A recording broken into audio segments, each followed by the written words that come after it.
Okay, aloha, this is Kaipacha with the weekly Pele report. It's hard to know where to start this because everything is so beautiful around here. I just want to capture the whole place.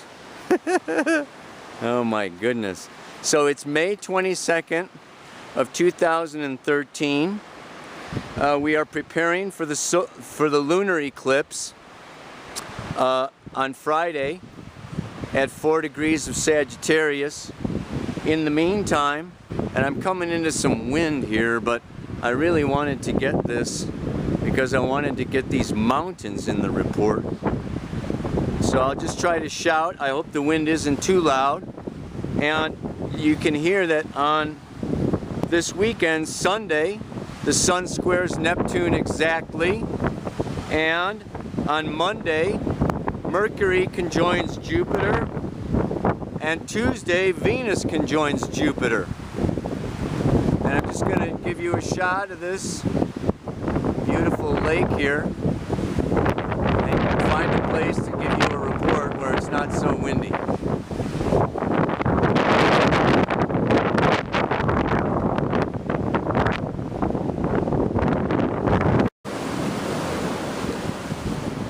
Aloha, namaste.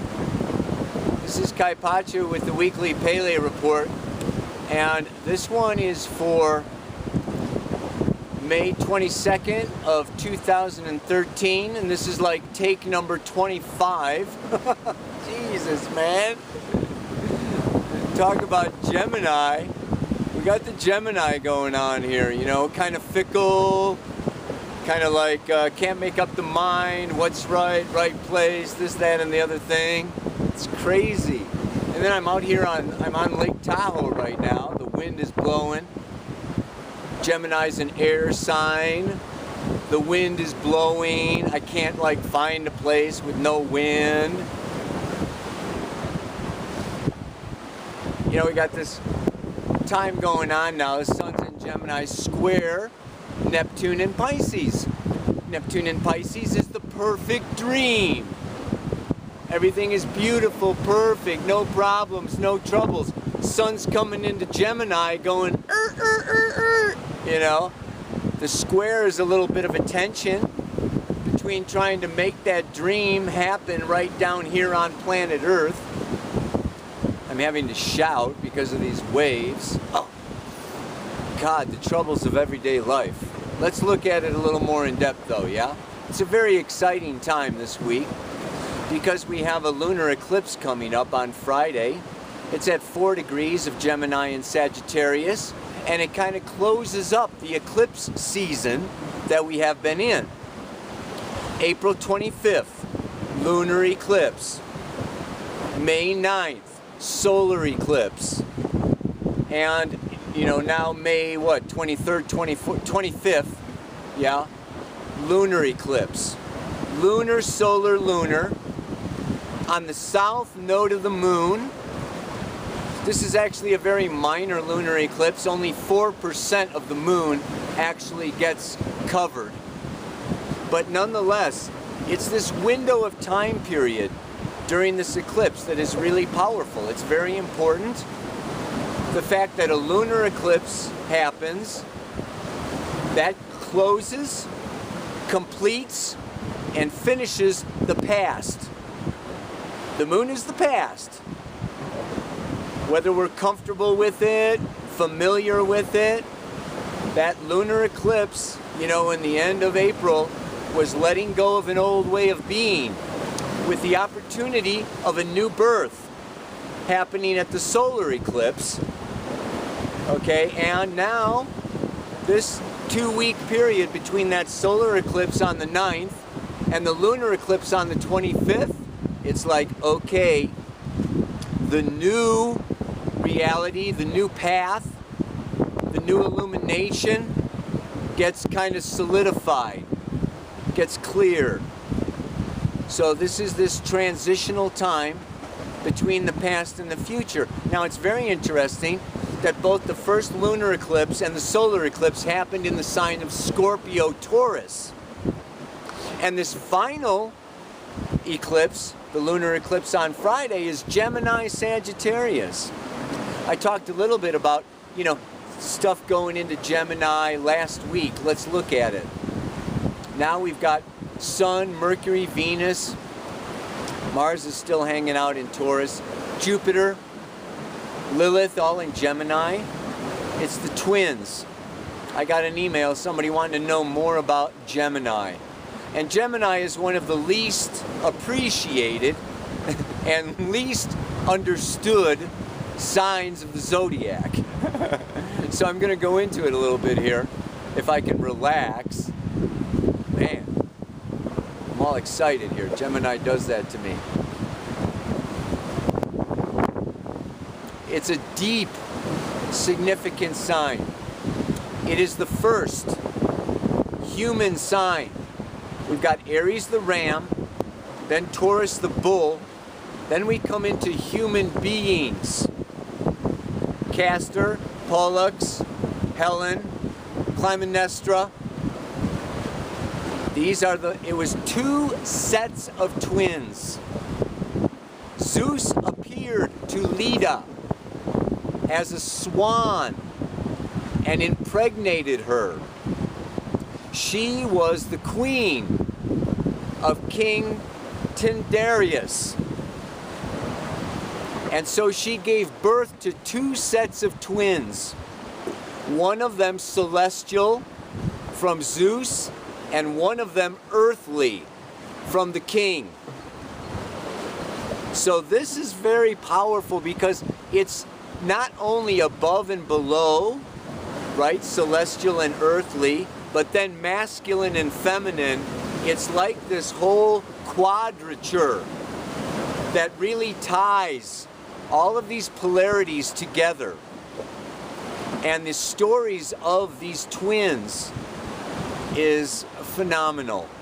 The mythology is very deep. Number one, we have Castor and Clytemnestra are the two earthly ones, and Castor gets killed in battle. And Pollux, the demigod, cannot die. He's immortal. He begs to die to join his brother. Similar story to Chiron, the wounded healer. This kind of giving up of our earthly egoic reality. And then what?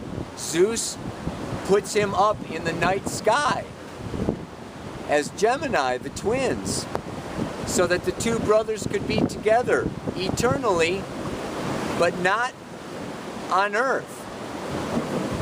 And then we have the other story of Clytemnestra, yes, and her sister Helen. Helen started the Trojan War. She is passive, celestial, not really, wars being fought over her, but she doesn't really do anything about it. She simply is. Clytemnestra, on the other hand, is ruled by her passions, root chakra, second chakra, very human, very earthly. She murders King Agamemnon. So we have violence. And here we see this polarity that the human being exists within. The light and the dark, the spirit and the matter, the masculine and the feminine, the left and the right and the wrong. When we come into this human form, we come into third dimensional, dualistic reality. And we get pulled.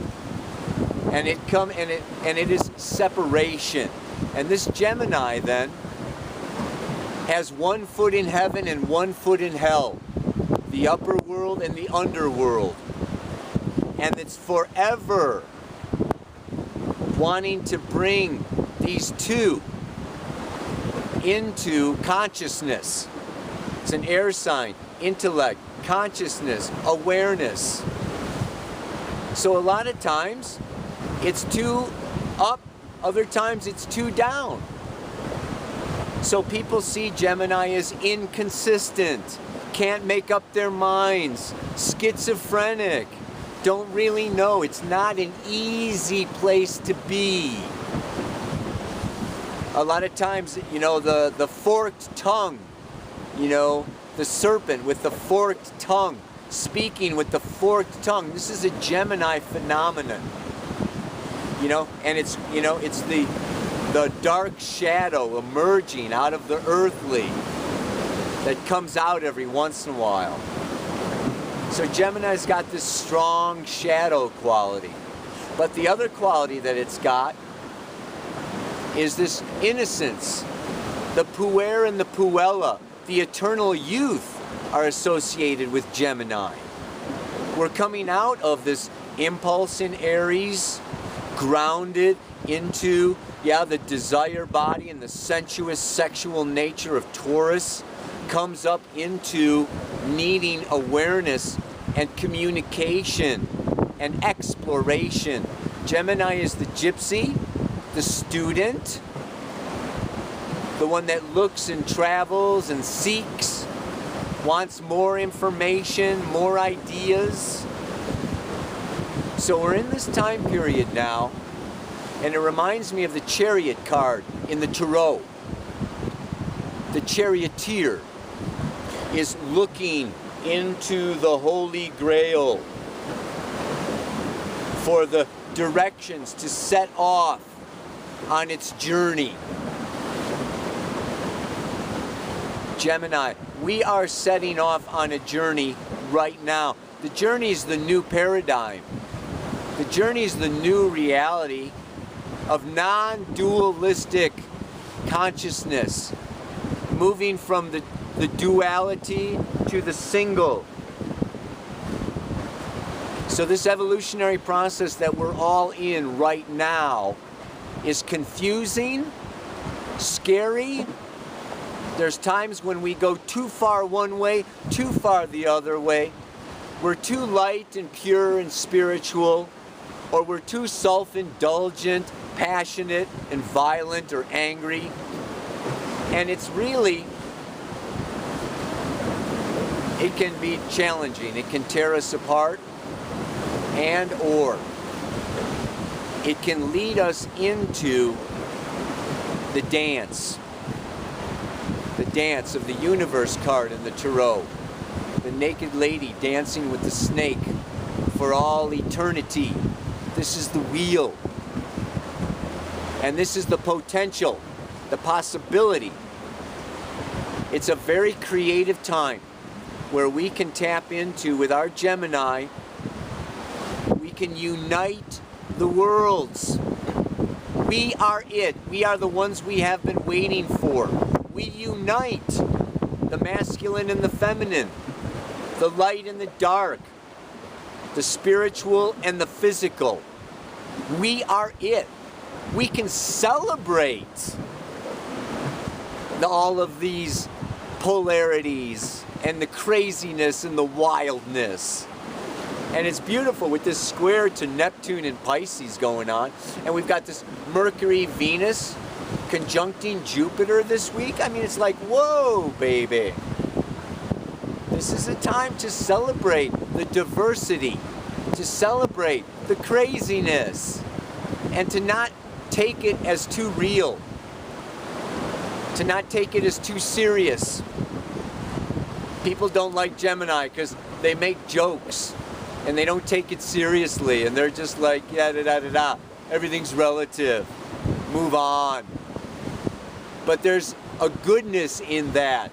There's a teaching in that. There's a wisdom in that. It's the Fool card of the Tarot. Lighten up. That's the message of this week, man. That's great. I needed it because I was starting to get bent out of shape, trying to find the right backdrop and everything. I got to show you more of Lake Tahoe. It's so freaking beautiful up here. But let's close with the mantra. Yeah? The mantra for this week, really. When I am torn between the left and the right, caught in the darkness, or longing for the light. Rather than fear the one or the other, I weave them together, my true soul to discover. We are it. We are the union.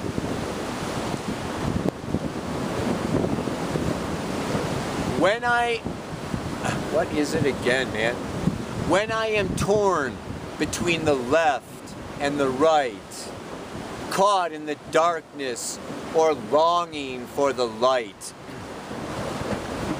rather than fear the one or the other, I weave them together, my true soul to discover. So don't get caught in the extremes. Don't go out in the polarities. Enjoy them. Bring them together. It's the union of the mother and the father that create the child. It's the sunrise and the sunset that make the beautiful spectrum of rainbow colors.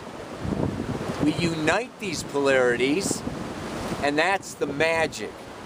And that's the healing. And these Gemini twins were actually associated in different Hindu mythology and in the Norse wealth mythology. They were associated with healers and healing energy.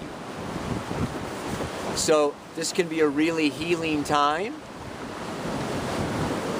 And the other last thing I gotta say, I could go on and on, it's a kind of Gemini report here, you know. The past and the future is another polarity. And this eclipse time is a time to see the past as leading up to and giving birth to the future, and that they complement each other when we are totally present in the now. Namaste, aloha. So much love. Yeah.